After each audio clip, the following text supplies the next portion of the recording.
नमस्कार दोस्तों, कहानियों की श्रृंखला में आज सुनेंगे मालती जोशी जी की कहानी क्षमा। लेकिन उससे पहले मेरा आपसे विनम्र अनुरोध है कि अगर आपको मेरी कहानियाँ अच्छी लगती हैं तो मेरे चैनल को सब्सक्राइब ज़रूर करें, लाइक करें और अपने दोस्तों और परिचितों में शेयर भी करें। बेल आइकन दबाना बिल्कुल भी न भूलें। आज सुनिए क्षमा। वंदना आई है, चाय देते भाभी ने बतलाया। मैं पहले वाली सीमा होती तो कप वैसा ही छोड़कर सामने वाले घर की ओर भाग लेती, लेकिन बीते हुए दिन अपने साथ मेरी बहुत सी अच्छी बुरी आदतें लेते गए थे। यह भी उन्हीं में से एक थी। मैं इत्मीनान से चाय नाश्ता करती रही और दीदी के गोल मटोल बच्चों का बखान सुनती रही। पहले की सी उत्सुकता भी नहीं थी मन में कि उन्हें एक बार देख आऊं। वंदना दी के बड़े वाले पप्पू को तो मैं दिन भर चिपकाए घूमती रहती थी। अब पता नहीं मन कैसा पत्थर हो गया है। चाय पीकर मैं उठी तो सीधे बाथरूम की राह ली। ठंडे पानी के छींटे दे देकर चेहरे की मुर्दनी दूर भगाती रही। जब कुछ ताजगी का अनुभव हुआ तो मैंने बाहर कंघी की, हल्का सा मेकअप किया और दिन भर की कुचली हुई साड़ी बदल डाली। पैरों में चप्पल डाल रही थी कि माँ ने पूछ लिया, वंदना कहाँ जा रही है?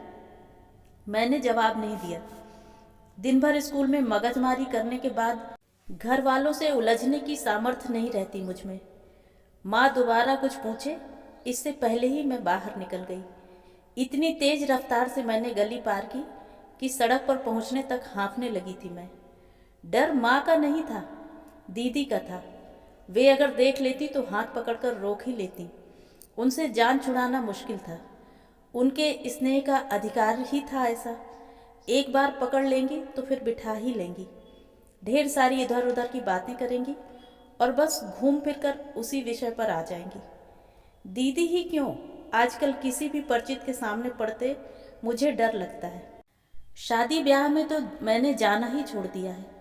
थोड़ी देर तक तो इधर उधर की बातें होती रहेंगी और फिर शुभचिंतक के अंदाज में वही एक प्रश्न पूछ लेंगे, तेरी बात कहीं पक्की हुई कि नहीं? इतना गुस्सा आता है तब। खूब जानते हैं ये लोग कि यह प्रश्न पुराने घावों को हरा कर देता है, लेकिन वे तो पूछकर ही मानेंगे।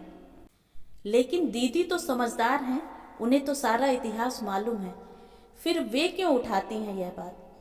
शायद उनका स्नेह ही उनसे यह सब कहलवाता हो, पर मैं तो तिलमिला जाती हूँ। इच्छा होती है कि चीख कर कह दूँ, आपकी अपनी शादी तो हो गई है ना, फिर अपना घर बार संभालिए, बच्चे पालिए और चुप रहिए। दूसरों की चिंता आपको क्यों है? क्यों मेरी दुखती रग छूती हैं बार बार? दीदी शायद सचमुच शुभचिंतक है मेरी। कई बार अच्छे रिश्ते भी लाई हैं मेरे लिए, लेकिन मेरा भाग्य हर बार उनके प्रयासों को मिट्टी कर देता है। पिछली बार भी दीदी ने पत्र में लिखा था, सीमा तेरे लिए एक बहुत अच्छी बात मन में आई है, लेकिन पत्र में लिखने का साहस नहीं हो रहा। पता नहीं तू क्या सोच बैठे। अगली बार आऊंगी तब बताऊंगी। मन में उत्सुकता थी, डर भी था कि दीदी पता नहीं क्या कहने वाली है। मैं अपने विचारों से जूझती हुई फूल बाग तक चली गई। घूम घाम कर लौटी तो शाम हो चली थी। अम्मा दरवाजे में ही बैठी मिली। कहाँ चली गई थी तू? वंदना कब से बैठी थी, अभी अभी तो उठकर गई है। लाइब्रेरी तक चली गई थी, मैंने सूखा सा जवाब दिया। वंदना आई है? कब? भैया ने पूछा। वे शायद अभी अभी बैंक से लौटे थे और जूते खोल रहे थे। आज दोपहर ही तो आई है पंजाब मेल से, भाभी ने चाय लगाते हुए कहा। अभी यहाँ भी होकर गई है। पता है क्या कह रही थी? भाभी ने कुछ कहना चाहा पर माँ की ओर देखकर चुप रह गई। दरअसल माँ का पुराना सिद्धांत है, दफ्तर से लौटे हुए व्यक्ति को तुरंत ही सब कुछ मत बताओ। एक आध कप चाय उसके पेट में जाने दो, गर्मा गर्म जो बन सके वह उसके सामने रखो, फिर उसके मूड का अंदाजा लेते हुए ही मुंह खोलो। माँ की ट्रेनिंग में रहते रहते इतने साल हो गए हैं, भाभी भी इशारे को तुरंत समझ जाती हैं। मुझे उत्सुकता बनी रही, लेकिन उस दिन फिर कोई बात ही नहीं हो पाई। दूसरे दिन इतवार था और मेरे पास व्यस्तता का कोई बहाना ही नहीं था। मजबूर होकर मुझे दीदी के पास जाना ही पड़ा। ऊपर जाते हुए सोचा, बचपन में कितनी कितनी बार इन सीढ़ियों से चढ़ी उतरी हूँ, कितनी बार माँ की डांट खाई है इसके लिए, लेकिन अब जैसे पाँवों में पत्थर बंधे हुए थे। आइए जनाब, आप तो ऐसी बिजी हो गई हैं कि कल से शक्ल ही नहीं दिखाई दी। दीदी ने स्वागत किया। उनके उलाहनों का मैंने कोई जवाब नहीं दिया और टुकुर टुकुर ताकती दोनों लड़कियों को गोद में उठा लिया। साल भर में वे दोनों खूब बड़ी सी हो गई थीं और शायद मुझे भूल भी गई थीं। और सुनाओ, क्या हाल है?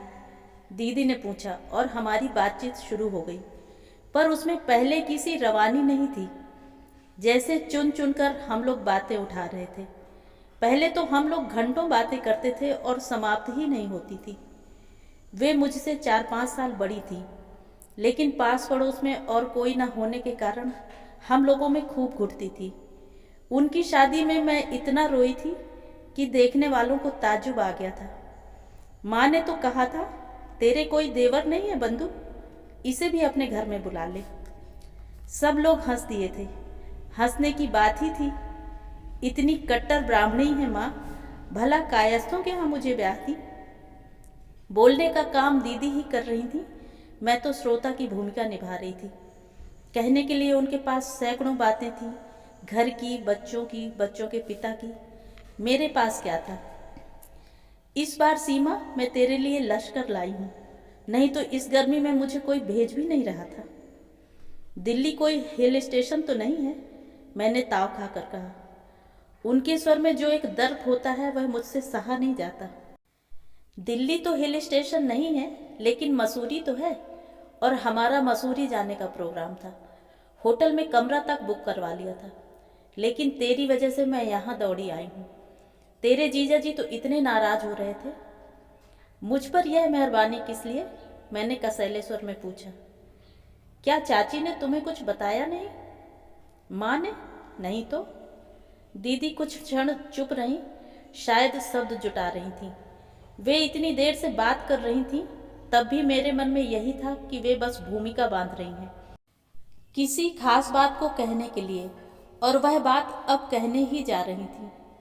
सीमा, मैं अविनाश का संदेश लेकर आई हूँ। दीदी की यह बात इतनी अप्रत्याशित थी कि एक बारगी मैं चौंक पड़ी। दीदी, कुछ और बात कीजिए, मैंने सख्ती से कहा। नहीं सीमा, तुझे यह बात सुननी ही पड़ेगी। एक बार सुन ले, फिर जो तेरा जी चाहे वही करना। उन्होंने कसकर मेरा हाथ पकड़ते हुए कहा। पत्थर की मूर्ति सी मैं वहाँ बैठी रही। जितनी देर वह बोलती रही, मैंने एक बार भी सिर नहीं उठाया और नीचे उतरी तो इसी निश्चय के साथ कि दोबारा इस घर की सीढ़ियाँ नहीं चढ़ूंगी। अपमान की आग से मेरा पूरा शरीर जल रहा था। अविनाश का संदेश लाई हूँ। कितने तिरस्कार से यह नाम लिया मैंने, पर आंखों के सामने वही हंसता मुस्कुराता चेहरा घूम गया। आंखों का भी क्या दोष था? जैसी छवि मन में बसी हुई थी वही तो दिखेगी। उन दिनों आठों पहर इसी मूर्ति के ध्यान में खोई रहती थी मैं। घर बाहर इस बात को लेकर कोई छेड़ता भी था तो मन में गुदगुदी सी होती। जमीन पर पांव नहीं पड़ते थे मेरे। सारा संसार ही किसी रंगीन सपने सा लग उठा था, और नियति ने कितनी निर्ममता से मुझे धरती पर ला खड़ा किया था। शादी के 15-20 दिन रह गए थे। घर में अजीब गहमा गहमी थी। मामा जी मामी को छोड़ने के लिए आए हुए थे। रविवार का दिन होने से मुरार से फूफा जी भी आ गए थे। भैया को सलाह मशवरा देने वे अक्सर आ जाया करते थे। सब लोग बाहर वाले कमरे में बैठकर गपशप कर ही रहे थे कि एक टैक्सी दरवाजे के सामने आ रुकी। मैंने जो मेहमानों पर नज़र डाली तो सीधे अंदर की राह ली। अविनाश की दीदी और जीजा जी थे, साथ में और भी एक महिला थी। घर में जैसे भगदड़ सी मच गई। माननीय अतिथियों के स्वागत सत्कार का आयोजन होने लगा। तभी दीदी ने धीरे से बात उठाई। हमें पता चला है कि लड़की की पीठ पर सफ़ेद सा दाग है। हमारे साथ ये लेडी डॉक्टर आई हैं। ये सब देख लें तो हमें तसल्ली हो जाएगी। यह बात सुनते ही हम लोगों को तो जैसे सांप सूंघ गया। दाग तो सचमुच मेरी पीठ पर था। 6-7 वर्ष की थी तब दिवाली में पटाखे से जल गई थी। पर क्या ये लोग आश्वस्त हो पाएंगे? उन्हें विश्वास हो सकेगा? सच तो यह है कि इतना सोच विचार किसी ने किया भी नहीं। मामा जी तो बात सुनते ही उबल पड़े और वाही तबाही बकने लगे। फूफा जी ने गंभीर लेकिन स्पष्ट शब्दों में उन्हें समझा दिया कि कन्या पक्ष होने का यह मतलब नहीं है कि आप अपमानित करने पर उतर आए। भैया मिठाई लेने बाजार दौड़ गए थे। लौट कर आए तो इस हंगामे को देखकर वे भी बौखला गए। माँ बेचारी बीच बचाव करती रही, लेकिन बात बिगड़ती ही चली गई। सपनों का रंग महल क्षण भर में धराशायी हो गया। और अब फिर उनका प्रस्ताव आया है, क्योंकि साल भर पहले उनकी पत्नी 3 साल की बेटी को छोड़कर स्वर्ग सिधार गई है। और वंदना दी इस रिश्ते की पैरवी कर रही हैं, क्योंकि वे उनके नए पड़ोसी हैं। रात पिंटू और निम्मी के सो जाने पर माँ ने भैया के सामने यह बात उठाई। बुरा सा मुंह बनाए भैया सब कुछ सुनते चले गए, बोले कुछ नहीं। लड़के का कुछ दोष नहीं है रे, माँ ने जैसे बात पर अपनी मुहर लगाते हुए कहा। वंदना बतला रही थी कि वह तो तब तक छुट्टी लेकर घर पहुंचा ही नहीं था। सारा किस्सा तो उसे घर जाकर मालूम हुआ। तो बाद में ही उसने क्या कर लिया? 2 लाइन की चिट्ठी तक तो लिखी नहीं गई उससे, भैया ने रुखाई से कहा। वह चिट्ठी क्यों लिखने लगा? माफी तो हम लोगों को मांगनी चाहिए थी। उस दिन क्या क्या नहीं कह डाला तेरे मामा ने। बुढ़िया रोकती रह गई, पर वे दोनों तो जैसे दंड पेलकर अखाड़े में उतर आए थे। लड़की वालों को इतने तेवर शोभा देते हैं कहीं? भैया कुछ नहीं बोले। शायद उन्हें भी सारा किस्सा याद आ गया था। अच्छा खासा नाटक ही तो हो गया था उस दिन। बाद में सबने कहा इतने हंगामे की जरूरत नहीं थी। डॉक्टर देख लेती, चुपचाप चली जाती। ना होती शादी, पर गली मोहल्ले में जात बिरादरी में बात ना फैलती। और सचमुच बात ऐसी फैली कि आज तक कहीं रिश्ता तय नहीं हो पाया है। कौन जानबूझकर आग में हाथ देता है? इन 5 सालों में भैया सूख कर आधे रह गए हैं। कितनी दौड़ धूप कर रहे हैं कि माँ के रहते मुझे ठिकाने लगा दें, पर कहाँ कुछ हो पाता है। समय काटने के लिए मैंने छोटी मोटी नौकरी कर ली है, तो पास पड़ोस वाले ताने देते हैं कि बहन की कमाई का लालच है। तभी तो रिश्ता तय नहीं हो पाता कहीं। भैया भाभी की असहायता ऐसे समय आंखों में आंसू ला देती है। और अब अविनाश की ओर से फिर प्रस्ताव आया है। माँ ने बड़े उत्साह के साथ यह बात घर में उठाई थी, पर भैया का रुख देखकर दोबारा कुछ कहने का साहस न बटोर सकी। मई की उस गर्मी में ग्वालियर भट्टी की तरह तप रहा था और एक भट्टी मेरे अंदर जल रही थी, और इस दोहरी आग में मैं राख हुई जा रही थी। 15-20 दिन तक गर्मी की अनवरत शिकायतें करने के बाद वंदना दीदी ने जाने का दिन निश्चित कर ही लिया। हमेशा की तरह माँ ने एक दिन पहले उन्हें खाने पर बुला लिया था। हमेशा की तरह उस दिन भी वे खूब बन ठन कर आई थीं और बाहर वाले कमरे में बैठी माँ और भैया से बतिया रही थी। मैं भीतर रसोई में बैठी भाभी का हाथ बटा रही थी। दीदी की बड़ी बड़ी बातें सुनने की अपेक्षा मुझे तपती हुई रसोई में बैठना मंजूर था। बातें तो खैर यहाँ तक भी सुनाई दे रही थी। कुछ लोग होते ही किस्मत वाले हैं। भाभी ने लंबी सांस के साथ कहा। क्यों, क्या हुआ? वंदना को देखो ना, रूप, विद्या, पैसा, ईश्वर ने सब कुछ जैसे हाथ खोल कर दिया है। सुनकर मुझे आश्चर्य नहीं हुआ। वंदना दी को देखकर भाभी के मन में हमेशा यही प्रतिक्रिया होती थी। हम उम्र थी दोनों, शादी भी लगभग साथ ही हुई थी। शादी के समय भाभी दीदी से भी सुंदर लगती थी, पर इनकी सारी रौनक अब पता नहीं कहाँ खो गई है। भैया की इतनी अच्छी नौकरी है, पर कभी मन भरकर पहन ओढ़ भी नहीं सकी। मैं, माँ और विकास, 3 प्राणियों का बोझ जो है उन पर। इस साल विकास डॉक्टर हो जाएगा, तभी कुछ राहत मिलेगी। उसे कहीं नौकरी लग जाएगी तो माँ से कहूँगी कुछ दिन अब उसके पास जाकर रहो। कुछ दिन तक भैया को अपने परिवार के साथ अकेले रहने का सुख दो। लेकिन मैं जो एक फालतू सामान की तरह घर में पड़ी हुई हूँ, मैं कहाँ जाऊँगी? मेरे लिए तो कोई पर्याय ही नहीं है। लगा कि रसोई में मेरा दम घुट जाएगा और मैं बाहर आकर बैठ गई। मुझे देखते ही जैसे दीदी को याद आ गया। फिर आपने क्या तय किया बड़े भैया? बड़े भैया कुछ देर तक दीदी की ओर देखते रहे, फिर जैसे उनकी समझ में सब कुछ आ गया, उनका चेहरा तन गया। बड़े ही रूखे अंदाज में बोले, उन लोगों से कह देना वंदना कि अभी मैं इतना गया गुजरा नहीं हूँ। दुनिया में और भी लड़के हैं और मैं ढूंढने की सामर्थ्य रखता हूँ। लड़के तो बहुत हैं दुनिया में, पर वे मेरे लिए कहाँ हैं। भैया का यह खोखला आश्वासन मुझे भीतर तक कुरेद गया। मुझसे सिर्फ 5 साल बड़े भैया मेरे लिए लड़का खोजते खोजते बुढ़ा गए हैं। इस चिंता ने उनके जीवन का सारा रस ही सोख लिया है। दीदी यह जवाब लेकर कल चली जाएंगी। फिर शुरू हो जाएगी यही खोज, यही आशंकाएं, यही अस्वीकृतियां।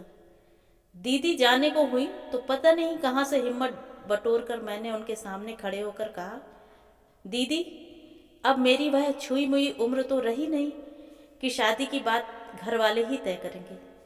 आप मेरे लिए प्रस्ताव लाई हैं और वह मुझे स्वीकार है, बस। भैया फटी फटी आंखों से मुझे देखते रह गए। बड़ी देर बाद कांपती आवाज में बोले, सीमा इतनी जल्दी हिम्मत हार बैठी तू, या मुझ पर विश्वास ही नहीं रहा? विश्वास की बात नहीं है भैया, शायद मेरी किस्मत वहीं से जुड़ी है। नहीं तो क्या उनकी पत्नी का स्वर्गवास होता? क्यों वे दीदी के पड़ोस में बसने आते और क्यों मैं अब तक कुंवारी बैठी रहती? सूखी हंसी के साथ मैंने कहा। फिर वे कुछ नहीं बोले, लेकिन उनकी पलकों पर चमकते ओसकण उनकी व्यथा को उजागर कर गए थे। शादी के सपने हर लड़की देखती है और उन सपनों से जुड़ी होती है सुहाग रात की मनोरम कल्पनाएं। चांदी की घंटियों सी मधुर, रेशम की लड़ियों सी मादक, चांदनी में नहाई वह रात मेरे सपनों में भी बार बार आई थी। लेकिन यह तो अनुभव से ही जाना कि स्वप्न और सत्य में कितना अंतर होता है। सजे संवरे कमरे में हम दो प्राणी निस्पंद निःशब्द बैठे थे। 5 वर्ष का लंबा समय दोनों के बीच फैला हुआ था। मेरे मन में ढेर सारी कड़वाहट थी। उनके मन में शायद दिवंगत पत्नी की स्मृतियां थीं और नन्ही रूपम, उसे तो भुलाया नहीं जा सकता। घड़ी की सुइयां पल पल आगे बढ़ रही थीं और मुझे लग रहा था हम लोगों के बीच का अंतर प्रतिक्षण बढ़ता ही जा रहा था। उस गहराते हुए मौन को तोड़ने की मैंने ही कोशिश की। सुनिए। उनकी आंखें प्रश्न बनकर मेरे चेहरे पर टक गईं। मेरी पीठ पर सचमुच एक बड़ा सा दाग है। मैंने आखिर कह ही डाला, मुझे मालूम है। शांत स्वर में जवाब आया, लेकिन वह दाग जलने का है, वैसा नहीं है जैसा आप लोग। मुझे मालूम है। वंदना भाभी से मैं सब कुछ सुन चुका हूँ। और बस फिर एक चुप्पी। दोबारा भी मैंने ही पहल की।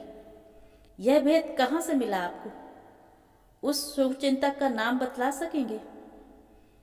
क्या आज ही सब कुछ जान लेना जरूरी है? हाँ, मैंने जोर देकर कहा। वे कुछ क्षण चुप रहे, फिर धीरे से बोले, अम्मा के पास पत्र आया था। किसका? पता नहीं, मैं तो उन दिनों यहाँ था ही नहीं। लेकिन शायद अम्मा ने फिर किसी को भी यह पत्र नहीं दिखाया। क्यों? यह तो तय था कि पत्र तुम्हारे परिचितों में से ही किसी का है। वे तुम लोगों के यहाँ कलह नहीं करवाना चाहती थी। वे तो सिर्फ जानना चाहती थी कि यह किसी की शरारत है या सच्चाई है। इसलिए उन्होंने दीदी को पर्सनली भेजा था। डॉक्टर लेकर? नहीं, डॉक्टर का आइडिया दीदी का अपना था। बस, या और भी कुछ पूछना है? एक लंबा सा मौन फिर हमारे बीच पसर गया। दीवार घड़ी ने जब 3 बजने की सूचना दी, तब वो उठकर मेरे पास आए और मृदुता से बोले, सीमा, इन बातों को सोचने के लिए जिंदगी पड़ी है, अब सो जाओ। और उन्होंने स्विच ऑफ कर दिया। सोचा भी न था कि इतनी जल्दी एडजस्ट कर लूंगी मैं। शादी के समय सिर्फ भैया को मुक्त कराने का एहसास था मन में। मेरा अपना कोई अरमान, कोई सपना नहीं था। मन में कुछ था तो बस ढेर सी कड़वाहट। लेकिन रूपम की निश्चल हंसी, माँ जी की ममता और अविनाश के सौजन्य से सारा कलमश भी धो डाला। दीदी भी 4-8 दिन बनी रहीं, पर उन्होंने एक बार भी अनुभव नहीं होने दिया कि वे हमारे यहाँ किस तरह अपमानित हुई थी। घर में कोई भी उस प्रसंग की चर्चा तक नहीं करता था। माँ जी मुझे जरा भी उदास देखती तो पड़ोस से वंदना दीदी को बुलवा भेजती। अविनाश कभी कभी भावुक होकर कह बैठते, सीमा, इतने दिन दूर क्यों रही मुझसे तुम? उनकी आंखों में प्यार का सैलाब उमड़ पड़ता और मैं उसमें डूब जाती। तब याद ही नहीं रहता कि मुझसे पहले भी कोई था। रूपम की माँ के चले जाने के बाद घर बिखर सा गया था। पुरानी यादों को भूलने के लिए इन लोगों ने घर बदल लिया था, पर इस घर में आकर भी सिर्फ जरूरी सामान बाहर निकला था। कोई उत्साह नहीं था और बहू के बिछोह से माजी भी टूट सी गई थी। कुछ प्रकृतिस्थ होने के बाद मैंने घर संवारना शुरू किया और अचानक मुझे लगा कि इस काम के लिए मैं बरसों से तरसती रही हूँ। अपना घर सजाना इतना आनंददायक होता है, यह मेरे लिए नया लेकिन सुखद अनुभव था। घर पर माँ और भाभी पर बात बात पर झल्ला पड़ने वाली मैं अब एकदम शांत और हंसमुख हो गई थी। पता नहीं कहाँ से मुझ में इतनी शक्ति आ गई थी कि सुबह से शाम तक मैं काम करती और मुझे थकान नहीं होती थी। अक्सर माँ जी डांट देती, बेटे से शिकायत भी करती, पर उस शिकायत में प्रशंसा का पुट होता और मैं फूल जाती। उस दिन माँ जी के पुराने कपड़ों का बक्सा खोलकर बैठ गई थी। उनके जमाने की कामदार साड़ियाँ थीं, असली जरी का काम था उन पर। रूपम की मम्मी को उतने भड़कीले कपड़े पसंद नहीं आते थे, इसलिए वे वैसी ही अनछुई रह गई थीं। माँ जी की इच्छा थी कि मैं अपनी पसंद की 2-4 साड़ियाँ निकाल लूँ और कभी कभार पहना करूँ। साड़ियाँ सचमुच भारी वजन में भी थीं, फिर भी मैंने सोचा माँ जी का मन तो रखना ही चाहिए। 3-4 साड़ियाँ मैंने ड्राई क्लीनिंग के लिए अलग से निकाल कर रख ली। फिर सोचा लगे हाथ बक्सा भी जमा ही दूँ। सारे कपड़े बाहर निकालकर नीचे बिछा हुआ पुराना अखबार भी निकालने जा रही थी कि एक लिफाफा टब से नीचे गिरा। मैंने उसे उलट पलट कर देखा, माँ जी के नाम का ही था। अक्षर पहचाने से लगे, इसलिए इधर उधर देखकर मैंने चुपके से भीतर वाला कागज निकाल लिया। मुश्किल से एक वाक्य था, लड़की की पीठ पर बड़ा सा दाग है। लड़की का ला बड़ी देर तक मेरा मुंह चिढ़ाता रहा और फिर जैसे सब कुछ एकदम साफ हो गया। लड़की के स्थान पर मुझे ललिता नजर आने लगा और ललिता भाभी का नाम है। ला शब्द वह बहुत इत्मीनान से लिखती हैं, जो उनके पत्र में अलग से ही चमकता है। इन अक्षरों की तो एक एक रेखा मेरी पहचानी हुई है। तो क्या यह पत्र मेरी स्नेहमयी सुशीला भाभी ने लिखा है? क्या मिला उन्हें मेरे जीवन के बहुमूल्य 5 वर्ष छीनकर? शादी तो हुई और वहीं हुई, पर उसमें वह स्वाद कहाँ रहा। मुझे वह सारा मनस्ताप, लज्जा और लांछन याद आए और लगा मेरी सारी शक्ति किसी ने छीन ली है। दुख और रोष से हृदय धू धू जल उठा और मैं घुटनों में सिर दिए वहीं बैठी रही। माँ जी दौड़ी हुई आई। क्या हुआ मेरी बच्ची को? उन्होंने प्यार से सिर पर हाथ फेरते हुए पूछा। कुछ नहीं, आपकी साड़ियाँ देखकर मुझे माँ की याद आ गई। मैंने बात बनाई, असल में तू थक गई है, जा लेट जा थोड़ी देर। उन्होंने ममता भरा आदेश दिया और खुद कपड़े तहाने बैठ गईं। अपने कमरे में लेटी मैं सोच रही थी कि अभी आकर वे मुझसे लिफाफे के लिए पूछेंगी, पर शायद उन्हें भी भूल गई थी वे बातें, नहीं तो इतने दिनों तक अखबार की तहों में वह पड़ा न रहता। कुछ देर बाद वे मेरे लिए चाय बनाकर लाईं तो मेरा मन कृतज्ञता से भर उठा। माँ जी, 4-8 दिनों के लिए मैं लश्कर हो आऊं? माँ की बहुत याद आ रही है, मैंने हौले से पूछा। क्यों नहीं बेटा, मैं तो खुद कहने वाली थी। राखी पर भी न गई थी, उन लोगों को बहुत बुरा लगा होगा। दूसरे ही दिन सुबह इन्होंने मुझे पंजाब मेल में चढ़ा दिया। माँ जी तो अकेले भेज ही नहीं रही थी, पर मैंने ही जिद करके इन्हें साथ आने नहीं दिया। मैं कोई खुशी बटोरने के लिए वहां नहीं जा रही थी, मैं तो भाभी से जवाब तलब करने जा रही थी। वहां इनकी उपस्थिति मुझे संकोच में ही डाल देती। 3 महीने बाद ही लौटी थी, फिर भी शहर कैसा नया नया और अपना सा लग रहा था। हर चौराहा, हर पार्क, हर मूर्ति मैं यूं घूम घूम कर देख रही थी जैसे बरसों बाद देख रही हूँ। अपना घर दूर से देखते ही मन जैसे उछल पड़ने को हुआ। तांगा रुका भी नहीं था और मैं कूदकर उतर गई। इतनी बेसब्र हो रही थी मैं। मुझे दरवाजे पर देखकर पहले तो भाभी को विश्वास ही नहीं हुआ, फिर एकदम मुझसे लिपट कर रोने लगी। आंसू तो मेरे भी निकल आए थे, पर मैंने अंदर ही अंदर सोख लिए। मन एकदम पत्थर सा हो गया। पिंटू और निम्मी पता नहीं कहाँ से मेरी आहट पाकर आ गए और खुशी से किलकते हुए मुझसे झूल गए। बड़ी मुश्किल से डांट डपट कर भाभी ने उन्हें अलग किया, तब कहीं जाकर मैं हाथ मुंह धो सकी। बड़ी राहत हुई यह सोचकर कि माँ जी ने साथ में इतना सब कुछ रख दिया था, नहीं तो मैं कितने ताव में चली थी कि खाली हाथ ही चली आती। बच्चों के सामने कितनी ग्लानि होती तब। पिंटू दौड़कर मंदिर गया और माँ को खबर दे आया। माँ आई तो अपने साथ पूरी भजन मंडली लेती आई। फिर तो शाम तक घर में खूब शोर शराबा होता रहा। पता नहीं कितने कप तो चाय बन गई। भैया बैंक से लौटे तब जाकर वह भीड़ छटी। मुझे देखकर हर्ष और आश्चर्य से भैया ऐसे बेवल हो गए कि बड़ी देर तक कुछ बोल ही न सके। बस पास में लेकर बालों पर सिर पर हाथ फेरते रहे। खुश तो है ना तू? बस इतना पूछा और उनका गला भराया। माँ, भैया बीमार हैं क्या? कितने दुबले लग रहे हैं? मैंने माँ से पूछा। बीमार क्या है, तेरा दुख उसे खाए जा रहा है। मेरा दुख? और क्या, कहता है एक ही बहन थी, उसे भी ठीक से ब्याह नहीं सका मैं।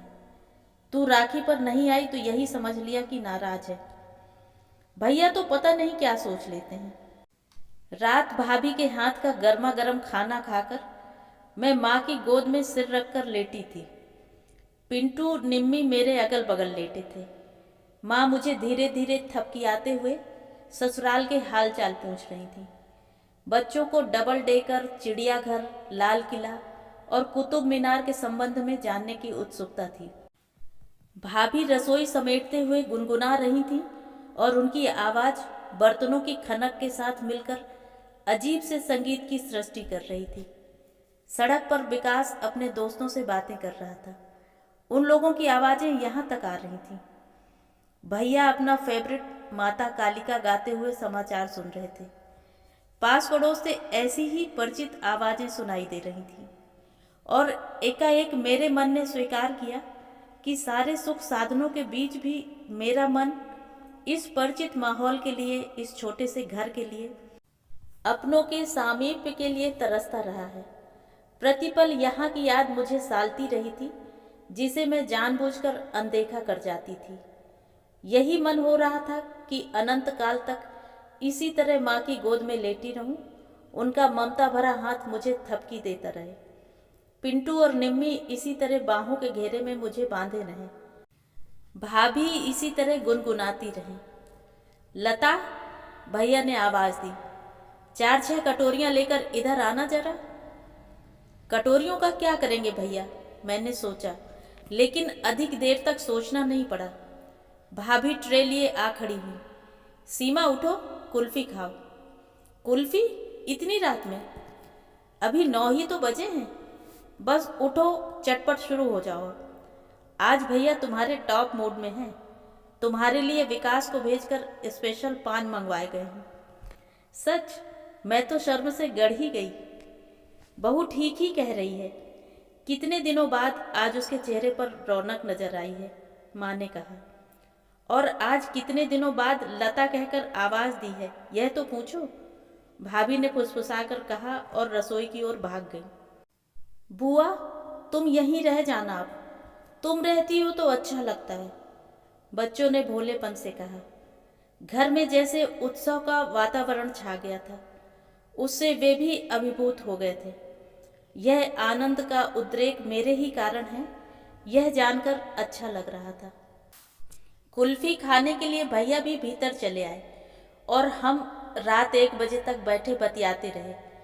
पता नहीं कितनी बातें, कितने समाचार इस बीच इकट्ठा हो गए थे। विकास भी दोस्त के यहाँ पढ़ने के लिए नहीं गया। बच्चे काफ़ी देर तक जागते रहे, फिर गुड़ी मुड़ी होकर वहीं सो गए। सारा परिवार उस छोटे से कमरे में सिमट आया था।